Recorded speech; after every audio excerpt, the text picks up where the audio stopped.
자, 그래서 오늘 본문은 예수님께서 십자가에 달리실 때 있었던 일입니다. 먼저 33절에 이렇게 나오죠. 해골이라 하는 곳에 이르러 거기서 예수를 십자가에 못 박고라고 얘기하고 있어요. 해골이라고 또 골고다라고 부르기도 하죠. 이 해골이라 불리는 장소가 여기 나옵니다.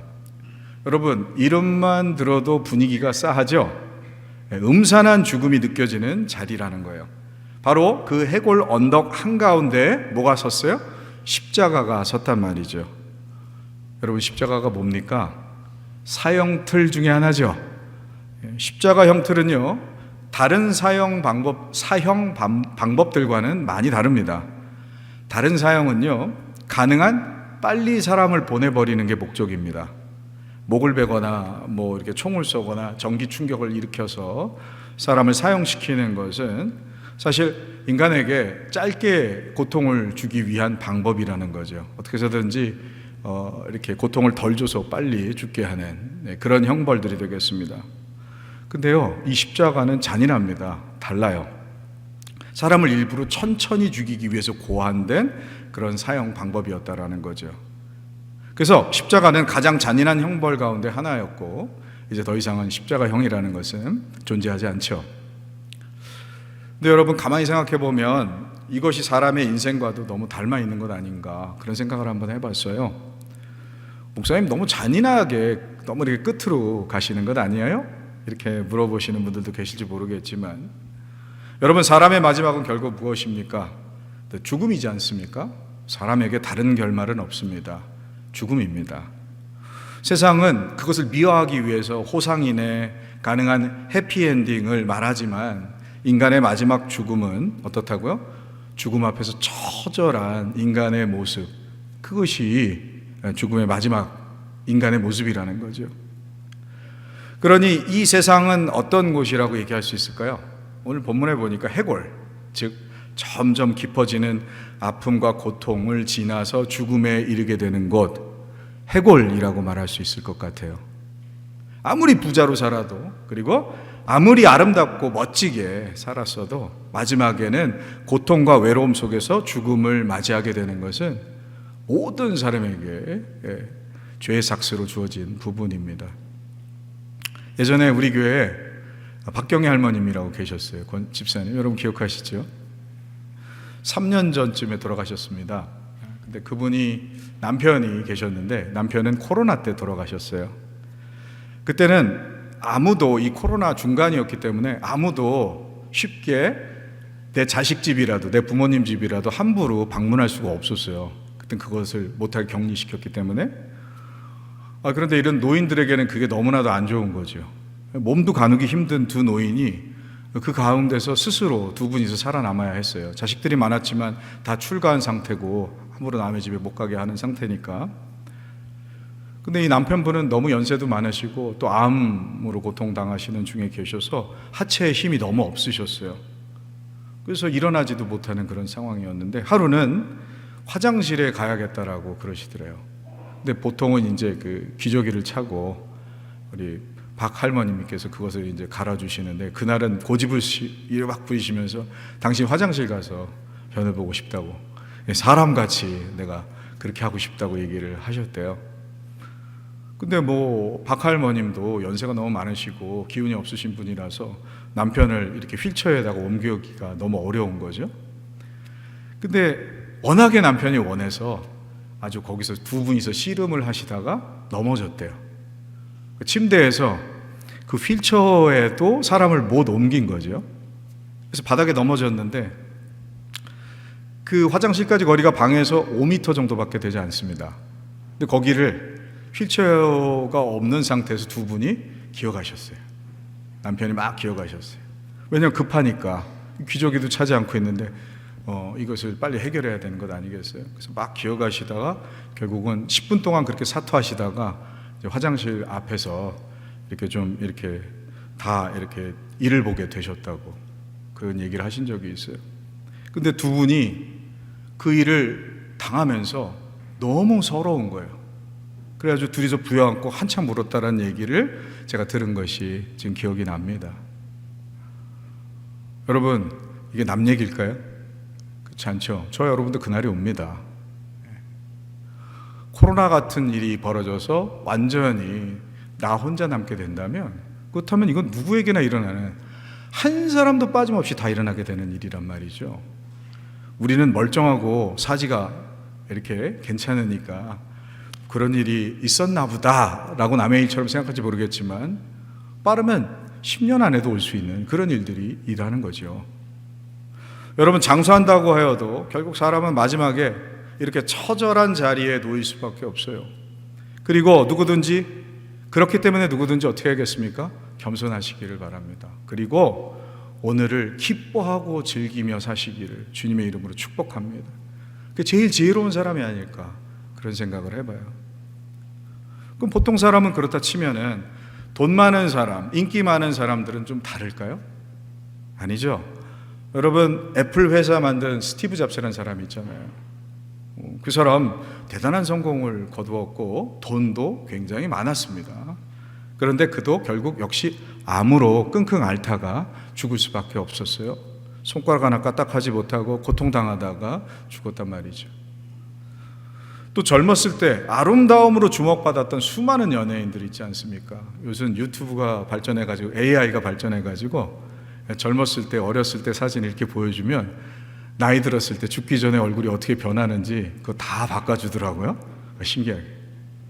그래가지고 유튜브 AI 알고리즘에 이렇게 들어가서 이렇게 보게 되면 연예인들, 그 젊었을 때 이쁘고 아름다웠던 얼굴이 죽기 전에 얼굴로 이렇게 바뀌어가지고 죽은 사람들, 돌아가신 분들, 그 연예인들만 위주로 해서 또 만든 영상이 있더라고요.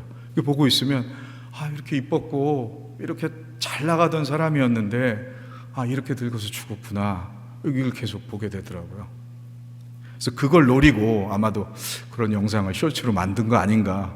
왜냐하면 끊이지 않게 돼요. 계속 끝까지 보게 돼요. 이 사람이 있었지, 이 사람 그때 참 예뻤었지, 근데 진짜 죽었지, 이렇게 계속 보게 만들더라고요.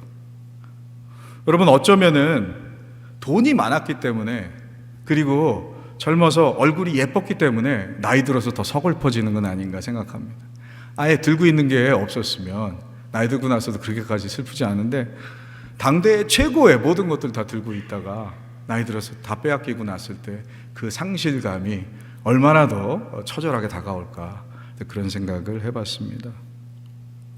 여러분, 그래서 돈 많은 것으로도 안 되고 젊어서 인기 좋은 것으로도 안 됩니다. 죽음 앞에서는 뭔가 많은 것 자체가 더 소용없게 느껴지기 때문에 그렇죠. 그래서 저는 인간의 죽음을 가장 잘 보여주는 형벌은 어쩌면 십자가 형벌이 아닐까. 그래서 성경에서 사람의 죽음을 십자가에다 비유해서 설명해 주고 있는 것은 아닌가, 그런 생각을 해봤어요. 그렇다면 여러분, 인간이 원래부터 이렇게 죽음의 형벌 아래에 있었습니까? 성경은 아니라고 얘기하죠. 창세기에는 완전히 다른 그런 장면으로 우리를 설명해 주고 있습니다. 창세기 2장 9절에 이렇게 나옵니다. 여호와 하나님이 그 땅에서 보기에 아름답고 먹기에 좋은 나무가 나게 하시니 동산 가운데는 생명나무와, 이렇게 써 있는 부분이 나와요. 자, 에덴이라는 동산이 있었어요. 그리고 그 동산 한가운데 뭐가 있었다고요? 나무가 있었다고 얘기하죠. 근데 이 나무는 생명나무라고 부릅니다. 왜 그렇게 부르죠? 그것은 영생하는 열매가 맺는 나무였기 때문에 그렇다라는 거죠. 근데 이 시점에서 오늘 본문의 어떤 사건과 굉장히 오버랩되는 것 같은 모양새를 가지지 않습니까, 여러분? 오늘 본문에는 골고다 언덕 한가운데 십자가 나무가 서 있죠. 근데 창세기 에덴 동산 한가운데는 생명나무가 서 있는 걸 볼 수가 있어요. 생명나무, 십자가 나무, 성경에서 제일 중요한 두 나무를 뽑으라고 한다면 이 두 나무가 되지 않을까, 그런 생각을 합니다. 그리고 놀랍게도 이 두 나무를 가지고 영생에 대해서, 구원에 대해서 설명할 수 있죠. 성경은 정말 일러스트를 너무나도 잘하고 있어요. 성경은 이처럼 인간의 시작과 끝을 비슷한 이미지로 겹쳐 보여주면서도 전혀 다른 상태의 모습을 보여주고 있어요. 그 치밀함에 놀라게 됩니다. 에덴 동산 가운데 있던 생명나무는 영생하게 하는 열매가 맺는 나무였어요. 열매가 맺는 나무였어요. 인간이 그것을 먹으면 영생할 수 있었다고 성경은 얘기합니다. 그러나 죄 지은 인간에게 그 열매가 허락되지 않았다고 성경이 또 얘기하죠. 창세기 3장 22절에 이런 말씀이 있습니다. 여호와 하나님이 이르시되 보라, 이 사람이 선악을 아는 일에 우리 중 하나같이 되었으니, 하나님같이 됐다는 얘기를 하는 거예요.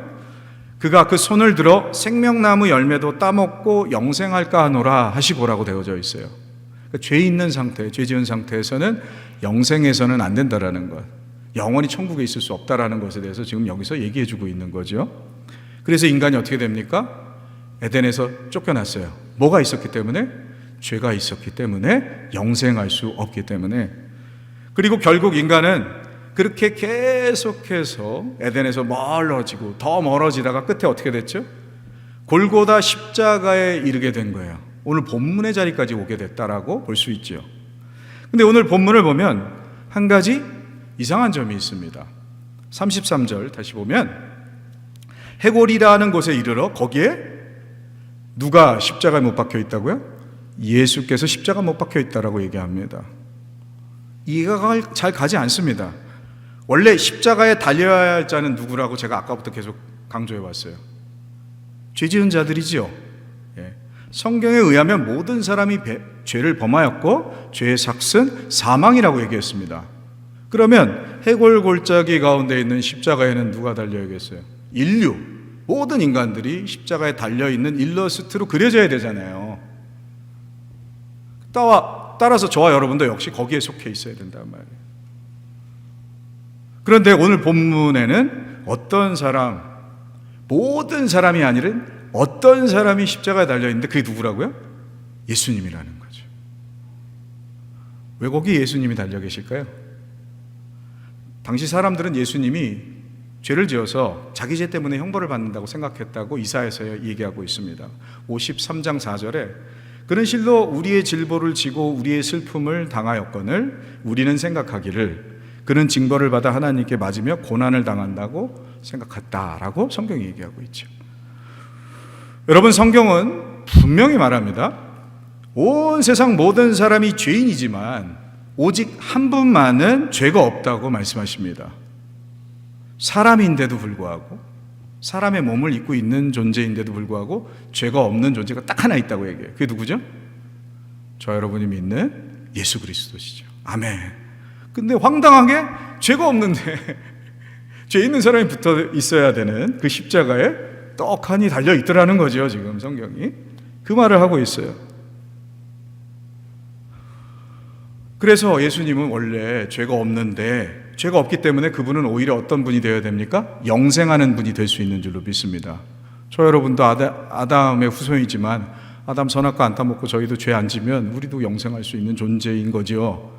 근데 죄가 있기 때문에 우린 죽는 것인데 예수님 죄가 없으니 당연히 죽을 이유가 없는 분, 즉 영생하는 분이란 말이에요. 그래서요, 예수님이 영생하는 분이라는 것에 대해서 성경이 얘기합니다. 요한복음 1장 4절에 이런 말을 해요. 그 안에, 예수님 아니에요, 예수님 안에 영생이 있으니 그 생명은 사람의 빛이라. 뿐만 아니라 요한일서 5장 11절에도 이렇게 얘기하십니다. 하나님께서 우리에게 영원한 생명을 주셨고 그 생명은 그의 아들 안에 있다. 그의 아들 예수님이죠. 예수님 안에 있다. 즉 예수 그리스도가 영생이다라고 얘기하고 있는 거란 말이에요. 그런데 그 아들이 지금 십자가에 달렸으니까 여러분 한번 상상해 보세요. 이것은 마치 십자가라는 나무에 영생이라는 열매가 달려있는 모습과 같지 않습니까? 잔인해, 사람을 저렇게 죽이고 있어 라고만 생각할 게 아니라 우리가 영적인 눈을 뜨고 가만히 생각해 보면 이 십자가라는 나무에 열매가 달려있어요. 영생하는 열매가 달려있단 말이에요. 예수님은 직접 자신을 영생의 열매라고까지는 표현하지 않았지만 예수님이 영생하는 떡이라고는 당신을 두고 묘사했어요. 떡하고 뭐 열매나 떡이나 마찬가지겠죠. 그래서 요한복음 6장 51절에 이렇게 얘기합니다. 나는 하늘에서 내려온 살아있는 떡이니 사람이 이 떡을 먹으면 영생하리라. 아멘. 아멘. 여러분, 다시 말합니다. 이 모습이 무엇과 닮아 있죠? 에덴 동산 한가운데 있던 생명나무와 그 나무에 달린 영생의 열매와 너무나도 똑같은 그림을 또 보여주고 있어요. 이래도 예수님 안 믿을래요? 이래도 성경을 우습게 볼 수 있겠습니까? 아닙니다. 여러분, 여기에 큰 은혜와 감동이 있는 줄로 믿습니다. 인간은 생명나무 열매를 잃어버렸고 반드시 죽어야 하는 존재가 되었어요. 그래서 쫓기고 밀려나서 결국은 죽음의 자리, 해골에 이르렀는데 우리 대신에 거기에 하나님이 친히 영생의 열매가 되어서 십자가에 달려 계시더라는 거죠. 결국 우리는 에덴 언덕에서도, 그리고 죽음의 그 해골의 언덕에서도 하나님의 사랑에서 버림받은 적이 한 번도 없는 줄로 믿습니다. 영생하는 열매는 에덴에서도 열려 있었고요, 여기 해골이라고 불리는 골고다에도 역시 열려 있었어요. 할렐루야, 할렐루야. 여러분, 하나님은 단 한 번도 죄 지은 우리를 포기하신 적이 없다는 뜻이에요. 시작부터 끝까지 죄로 망했어도 말이죠. 요한복음 3장 16절에 이렇게 말씀하십니다. 하나님 세상을 이처럼 사랑하사 독생자를 주셨으니 이는 그를 믿는 자마다 멸망치 않고 영생을 얻게 하려 하십니다. 아멘. 에덴을 떠난 인간을 죽음의 자리까지 주님께서 따라오셔서 친히 영생의 열매가 돼서 나무 십자가에 죽으신 하나님. 여러분, 이런 신이 세상 천지에 어디 있어요? 여러분, 어떤 종교를 가서 한번 그 설파하는 걸 들어보세요. 이런 신을 찾으실 수 있을 것 같습니까? 이런 신은 어디에도 없어요. 오로지 성경에서만 찾을 수 있어요.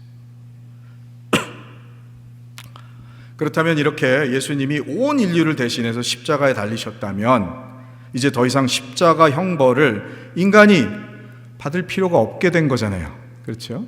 예. 그럼 다 죽으면 안 되잖아요. 근데 저 여러분 죽잖아요. 이게 어떻게 된 거지? 하지만 웬일인지 오늘 본문은 그렇지 않은 장면을 우리에게 또 보여주고 있어요. 33절을 끝까지 보면 이렇게 나옵니다. 해골이라고 하는 곳에 이르러 거기서 예수를 십자가에 못 박고, 거기서 끝나면 좋은데, 두 행악자도 그렇게 하니 하나는 우편에 하나는 좌편에 있더라. 예수님이 십자가에서 다 우리의 죄를 해결했습니다. 모든 인류의 죄를 해결했으면 그러면 그 뒤에 양옆에 십자가에 달려야 되는 어떤 사람도 없어야 되는 건 아니겠어요? 근데 사람이 거기 양쪽에 달려있는 걸 우리가 볼 수가 있어요. 십자가에 똑같이 달려서. 예수가 죄인 대신 십자가에 달렸음에도 인간이 여전히 십자가에 달린 모습으로 그려진단 말이죠. 여기서 두 행악자는 역시 또 모든 인류를 대표하는 줄로 믿습니다. 그러니 질문이 생기죠. 예수님이 인간을 대신해서 십자가에 달리셨으면서 그럼에도 왜 여전히 인간들이 십자가에 달려 있을까? 거기에 이유가 있습니다. 저와 여러분은 어떤 의미에서는 아직도 십자가 형벌 아래에 있는 것처럼, 십자가 형벌 아래에 있는 것은 아니지만 그러나 마치 있는 것처럼 먼저 죽음을 경험해야 하도록 하나님이 허락하셨어요. 그렇게 십자가에서 예수님이 죽으셨어도 인간은 모두 죽는 것이 우선되는 순서란 말이에요. 그래야지 어떻게 할 수 있기 때문에, 부활할 수 있기 때문에 그런 거예요. 아멘. 히브리서 9장 27절에 말씀하십니다. 한 번 죽는 것은 사람에게 정해진 것이요, 이미 모든 사람은 죽어야 해요. 예수 그리스도께서 우리 죄를 다 사하셔서 영생할 수 있도록 하셨음에도 불구하고 어쨌든 모든 사람이 한 번 죽어야 돼요. 믿든 안 믿든. 맞습니다. 우리는 일단 다 죽습니다. 그러나 한 가지 분명한 것이 있어요. 믿는 자에게는 부활이 있다라는 거예요. 아멘. 이제 다다음 주면 부활절이 옵니다. 그래서 우리는 기뻐요. 예수님께서 우리의 죄를 담당하셨기 때문에 우리는 죽음으로 끝나지 않고 우리는 부활해서 영생할 줄로 믿습니다. 그 부활은 지금의 이 연약한 몸으로 다시 사는 게 아니란 말이에요. 죄를 이기는 몸으로, 죄가 없는 몸으로, 예수님과 같이 온전한 몸으로 완전하게 부활할 것이에요. 그리고는 어떻게 된다고요? 영원히 온전히 살아갈 것이에요. 지금 이 육신을 입은 상태로 우리가 그냥 영원히 살아간다면 아직도 죄된 상태, 부족한 몸뚱아리에 지나지 않게 되는 거잖아요. 지금 나이 들고 있는 이 몸은 영원히 살아서는 안 되겠죠. 그러니까 이 몸은 죽고 새로운 몸을 예수 그리스도로 인해서 얻는 거예요. 그 몸은 어떻다고요? 영원히 늙지 않습니다. 영원히 온전한 몸입니다. 이제 더 이상 죄와 싸우고 양심으로 고민해야 될 일들이 다 사라질 거예요. 우리는 완벽하게 의롭고 선해서 우리가 예수님처럼 그 어떤 것도 믿음으로, 감사함으로 하나님만 의지하면서 나갈 수 있는 온전한 사람들이 될 거라는 거죠. 죄를 다 이기는 자들이 될 거라는 거예요. 아멘. 그래서 먼저 이 몸은 어떻게 돼요? 죽는 게 순서인 줄로 믿습니다. 그러나 모든 사람이 그렇게 부활의 영생으로 들어가는 것은 아닌 거예요. 예수님이 모든 사람을 위해서 십자가에서 죽으셨지만 어떤 사람은 부활의 생명으로 들어가고 어떤 사람은 죽음으로 끝이 납니다. 죽음으로 들어가요. 꼭 오늘 본문에 나오는 십자가에 달린 두 죄인의 모습이 바로 그 모습이죠. 그래서 일부러 둘로 나눠서 그리고 있는 거예요. 여기서 지금 하나로 그리지 않고 둘로 나눠서, 그러니까 인간의 운명이 예수 그리스도 십자가에 달려 돌아가셔서 구원을 얻었어도 그럼에도 불구하고 인간의 운명은 둘로 갈린다라는 것을 여기서 또 역시 일러스트만 가지고도 복음을 우리가 이게 전하고 있는 것을 우리가 볼 수가 있어요. 예수님 곁에 십자가에 달린 두 사람은 다 죄인이었죠. 그들은 자신의 죄 때문에 십자가에 달렸다고 성경에 나옵니다. 처음에는 두 사람이 예수를 모두 비웃었어요. 그게 마태복음에 나오거든요. 마태복음 27장 44절에 이렇게 되어져 있어요. 함께 십자가에 못 박힌 강도들도 이와 같이 욕하더라. 예수님 십자가에 달려 돌아가시게 이렇게 못 박아놓고는 모든 사람들이 다 손가락질하면서 욕을 했거든요. 근데 주제도 모르고 자기들 죄로 자기들도 역시 십자가에 달려 있으면서도 양쪽에 십자가에 달려 있는 죄인들이 예수를 보고 어떻게 했다고요? 비웃었다라고 성경이 얘기하고 있는 거예요. 그런데 처음에는 두 사람이 다 예수님을 이렇게 조롱했는데, 비웃었는데 나중에 그 중에 한 사람이 어떻게 됩니까? 마음의 변화가 일어나죠. 그래서 그 조롱하던 예수님을 향하여서 구주라고 고백하는 일이 일어나게 되잖아요. 오늘 본문 39절에서 41절까지 읽어드립니다. 달린 행악자 중 하나는 비방하여 이르되 내가 그리스도가 아니냐 너와 우리를 구원하라 하되, 하나는 그 사람을 꾸짖어 이르되 내가 동일한 정죄를 받고도 하나님을 두려워하지 아니하느냐? 우리는 우리가 행한 일에 상당한 보응을 받는 것이니, 그러니까 우리는 죄값을 이렇게 당하는 게 마땅하다 이렇게 얘기하는 거예요. 당연하거니와 이 사람이 행한 것은 옳지 않은 것이 없느니라 하고, 이 사람은 죄가 없다. 근데도 여기 달려 있지 않냐? 이 얘기를 했다라는 거죠. 여러분, 이게 어떻게 이런 변화가 일어날 수 있을까요? 성경이 사실 성경에서 자세히 설명하고 있지는 않지만 34절에서 예수님이 하신 말씀이 있었어요. 그 말씀이 뭐였냐면, 이 예수께서 이르시되 아버지 저들을 사하여 주옵소서 자기들이 하는 것을 알지 못함이니이다 하시더라 라고 얘기하죠. 여러분, 정말 놀라운 말 아니에요? 사실 사람들은 예수님이 십자가 형벌을 받을 만큼 큰 죄는 없다라는 것을 알고 있었어요. 이런 식으로 생각했겠죠. 좀 까불거리고 젊은 놈 하나가 교만하게 돌아다니고 하나님 아들인 척하다가 저렇게 죽는구나 라고 생각했지만, 그 정도 가지고 막 십자가에 달려 죽어야 될 정도로 큰 죄를 짓지 않았다라는 것은 사실 로마 군인들도 알고 유대인들도 알고 제사장들도 알았어요. 근데 이제 예수님은 하나님 섭리 가운데서 꼭 반드시 죽어야만 했기 때문에, 십자가에 달려야 됐기 때문에 하나님 그렇게 될 수 있도록 또 허락하셨겠죠. 어쨌든 그런데 사람들이 그 예수님을 비웃었단 말이에요. 왜 비웃었을까? 죄도 없는데 이 사람이 한마디도 자기 변호를 안 해요. 사형을 당하는데도 자기에 대해서 이렇게 원수들, 자기를 죽이는 사람들에 대해서 원망을 한다거나 화를 낸다거나 돌을 던진다거나 저주한다거나 이런 게 하나도 없어요. 그냥 잠자고 있는 거예요. 도살장에 끌려가는 어린 양처럼 잠잠하기만 한 거죠. 그러니까 사람들이 볼 때 어땠어요? 저 바보. 우리 그런 소리 많이 들을 때 있잖아요. 왜 바보같이 가만히 있어? 가가지고 멱살이라도 자꾸 싸워야 될 거 아니야. 왜 당하고만 살아? 이 바보야. 딱 지금 예수님이 그래서 조롱을 당했던 거예요, 사람들한테. 근데 예수님이 십자가에 달려 돌아가시면서 뭐라고 얘기하셨다고요? 저들을 사해 주십시오 이렇게 하나님께 기도했단 말이에요. 이 말씀은 다 알고 있으면서도 일부러 당하고 계시다라는 뜻이에요. 눈에는 눈, 이에는 이 갚지 않으시고요, 원수까지라도 사랑하고 계신다라는 뜻이에요. 어떻게 자기를 죽이는 사람들까지, 예수를 바보 같다고 비웃는 자들까지 불쌍히 여길 수가 있겠습니까? 여러분, 할 수 있어요? 사람에게선 그게 하나님의 강권적인 역사와 은혜가 없으면 아마 불가능할 거라고 저는 생각해요. 근데 그것을 하신 분이 계시죠. 우리 주 예수 그리스도인 줄로 믿습니다. 그게 이 한 원수의 마음을 때린 거예요. 저희 정말로 하나님 아니면, 정말로 하나님의 사랑 아니면 저렇게까지 사랑할 수 없어, 저렇게까지 용서할 수가 없어 라는 것을, 그래서 그 진리를 알게 됐다라는 거죠. 여러분, 이것은 억지로 만들려는 것이 아닙니다. 참을성이 많아서 예수님이 참아온 것이 아니었어요. 진짜로 사랑해서 그런 것이었어요. 인간의 사랑을 넘어서는 아가페 사랑이 있었기 때문에 그렇게 용서할 수 있었던 거죠. 그래서 그 강도가 알았던 거예요. 이분은 진짜야. 진짜 사랑이 이거야. 하나님의 아들이 맞구나가 됐던 거예요. 여러분, 그렇게 해서 예수를 믿게 된 게 누굽니까?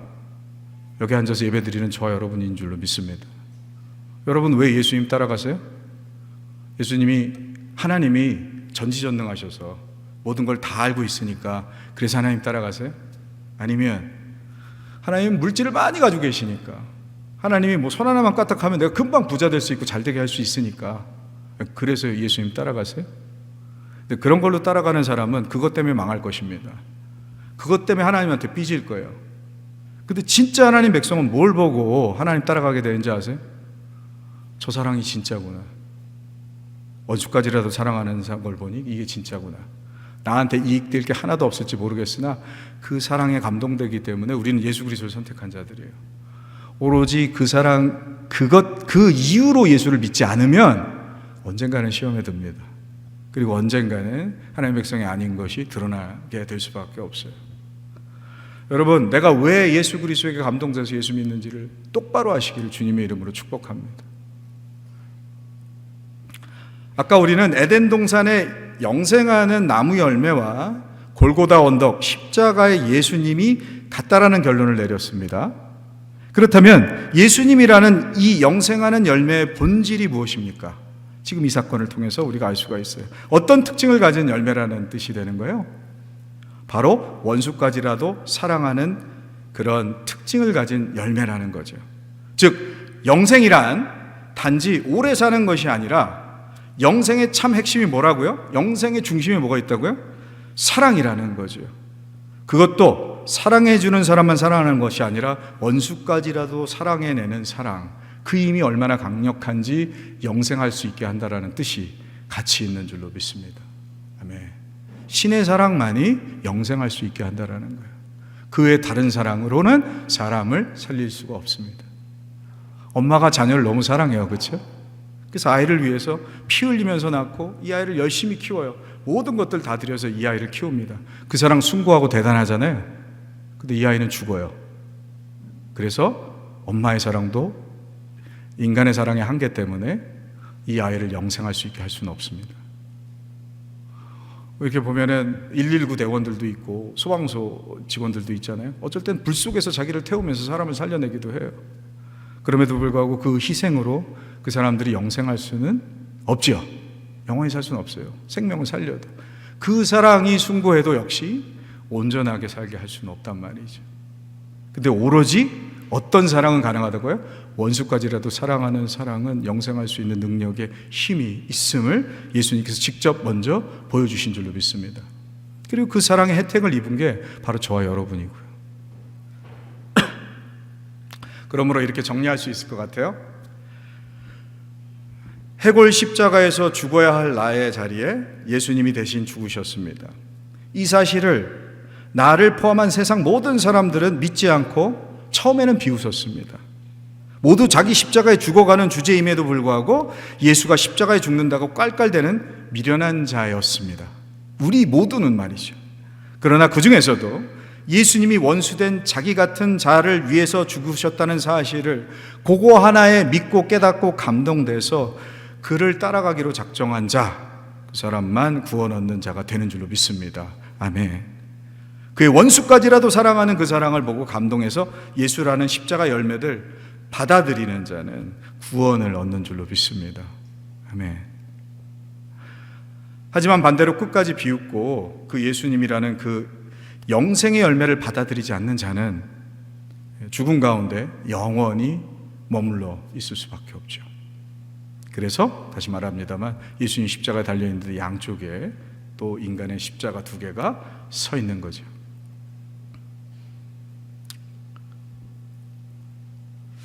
(42절과) (43절입니다) 이르되 예수여 당신의 나라에 임하실 때 나를 기억하소서 하니 예수께서 이르시되 내가 진실로 내게 이르노니 오늘 내가 나와 함께 낙원에 있으리라 하시니라.